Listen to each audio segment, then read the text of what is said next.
non pour Bruno. Comme Bruno est seul, c'est Bruno qui va commencer et qui va avoir 60 secondes. Allez. Eh bien, arrêtons d'être hypocrites. Si aujourd'hui, on doit, à un moment donné, reprendre un peu de vertu dans la politique, eh bien, on dit au Qatar qu'on ne veut plus faire d'affaires avec lui. Donc, il se retire du PSG, il se retire du Printemps, il se retire de tous les bâtiments qu'il a rachetés dans Paris, tous ces hôtels qui lui appartiennent, le Crillon et compagnie. On arrête de parler avec ces États terroristes parce qu'on n'arrête pas de dire que c'est des financeurs du terrorisme. Donc, on ne parle plus avec eux, on ne parle plus avec les Russes, on ne parle plus avec la Syrie. Et ça risque d'emmerder un peu le Front National, ça c'est autre chose. Mais en fin de compte, aujourd'hui, on est tellement hypocrite parce qu'on n'arrête pas de dire oui, alors ils financent un seul, mais après on continue à resserrer la main. Moi, je trouve qu'aujourd'hui, on ne devrait plus parler avec l'Iran. Aujourd'hui, on devrait ostraciser l'Iran et essayer plutôt de combattre le régime iranien. Donc arrêtons d'être hypocrites, arrêtons de faire de la politique juste sur le business et reprenons un peu nos valeurs. Et moi, je comprends pas, et je comprends que Charles soit en face de moi, parce qu'effectivement, tout le monde se rappelle qui a commencé à vendre la France au Qatar, c'est Sarkozy. Et donc, ouais, Charles, pour lui, c'est un peu plus compliqué de critiquer ça. Mais moi, je trouve vraiment... lié par les actes passés par Nicolas Sarkozy. Mais c'est un supporter du Parisien qui dit ça. Ouais, parce que moi, je suis supporter du PSG. J'ai supporté le PSG quand ils avaient des équipes à 2 francs. Et aujourd'hui, si le Qatar s'en va, je serais bien content. Parce que même si mon équipe est moins bonne, au moins, en attendant, ça sera une équipe vertueuse. Il faut trouver quelqu'un pour racheter tout ça. Flora Gebali. Alors, moi, je suis d'accord avec tout ce qu'a dit Bruno.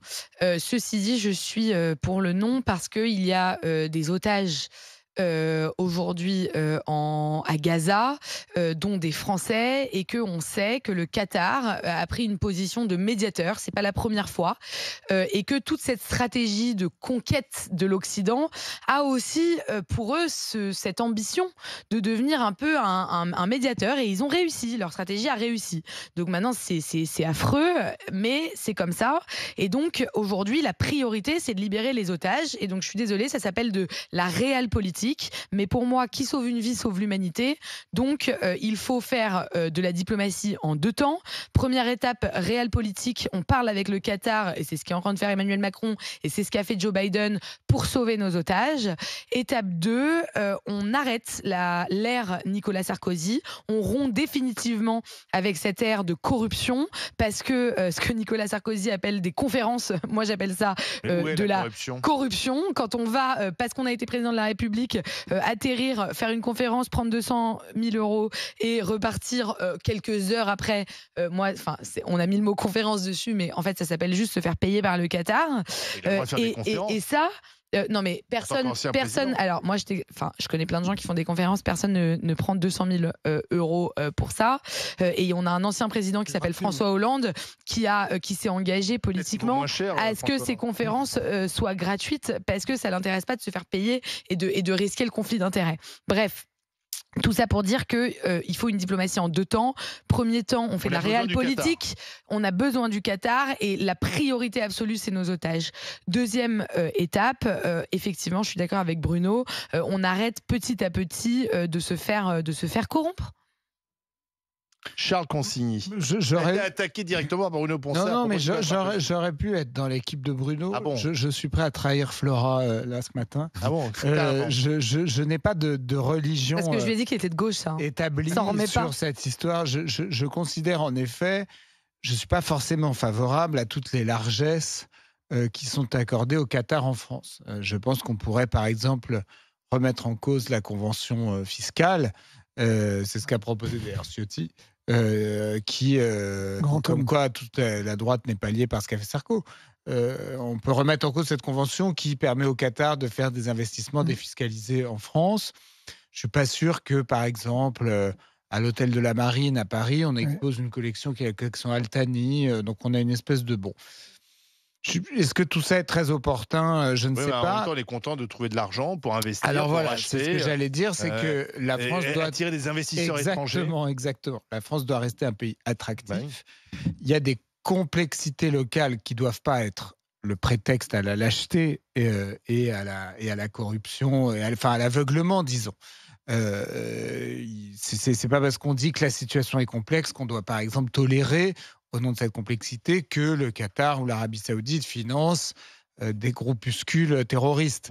Néanmoins, si on rentre dans la complexité des choses, on voit que c'est par exemple parce que le Qatar a des liens particuliers qui, à mon avis, vont au-delà du simple financement et de l'hébergement des leaders avec le Hamas qu'on peut faire libérer certains otages. Donc c'est quand même très complexe. Oui, mais surtout, j'y vois un autre Et argument. donc, d'accord C'est-à-dire avec que moi. si on veut que ces pays, justement, sortent de leur ambiguïté, il faut peut-être plutôt les attirer vers Exactement. nous. Par exemple, Israël. D'ailleurs, on voit bien que l'Arabie Saoudite est en train de changer. Exactement, Regarde l'Arabie exactement. Saoudite qui veut se rapprocher d'Israël. Oui, mais Olivier, Exactement. non, il y a un truc très important à dire. Alors, tu vas me dire c'est soft power, etc. Mais Non, très bien. Mais pas du le tout. Qatar, c'est aussi un pays qui a Non. voulu s'ouvrir vers l'Occident. Avec Voilà. la Coupe D'ailleurs, du Monde. l'organisation Coupe du Monde de foot, etc.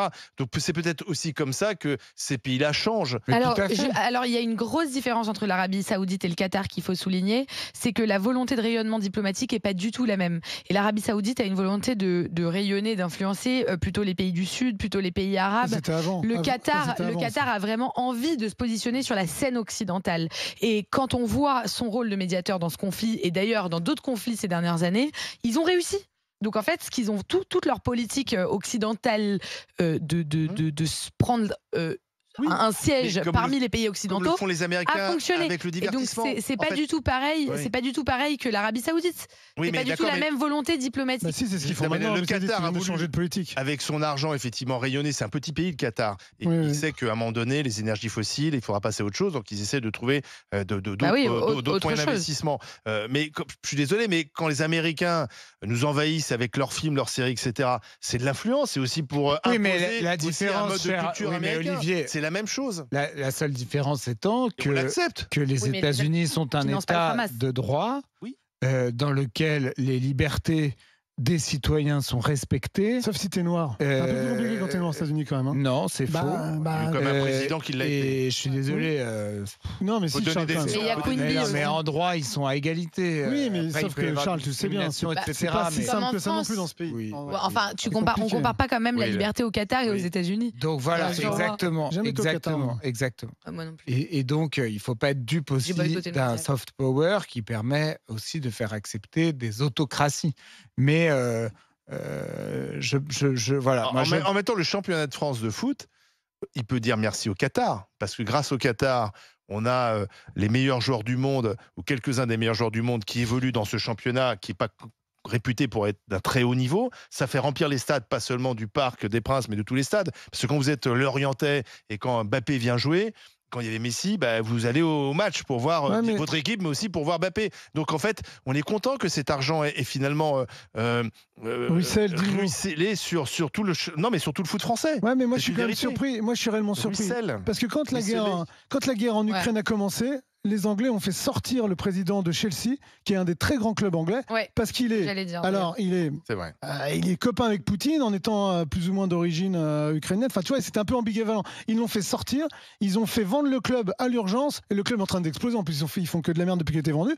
Sauf que eux, c'était quand même, à l'époque, juste Allez. un oligarque. C'était D'accord. pas non plus un État, et c'était pas. Oui, tu mais vois, c'est enfin, la moins- Russie moins- avait envahi l'Ukraine aussi. Oui, mais, c'est-à-dire. oui, mais alors nous en France, Oui, bah, tu peux remettre le Hamas et puis a dire je reste massacré là. un pays occidental. Il n'a pas été prouvé que le Qatar avait. Non, on n'a pas. Il n'a pas été prouvé que le Qatar ait financé ceux qui ont massacré le 7 octobre. Ce qu'on sait, c'est que le Qatar finance Gaza, c'est-à-dire même avec l'accord d'Israël. Oui, en c'est fait. ça. Ah oui. Il C'est-à-dire paye que les il y a- fonctionnaires. Israël demande en gros au Qatar de payer les fins de mois, de Ouais. payer les fonctionnaires, les médecins, parce que c'est un pays qui est sous perfusion. Enfin, c'est une région, Gaza, une bande de Gaza qui est sous perfusion économique. Il n'a pas été prouvé pour l'instant que le Qatar avait financé ceux qui ont massacré le 7 octobre israélien. Il faut faire attention à ce qu'on dit aussi.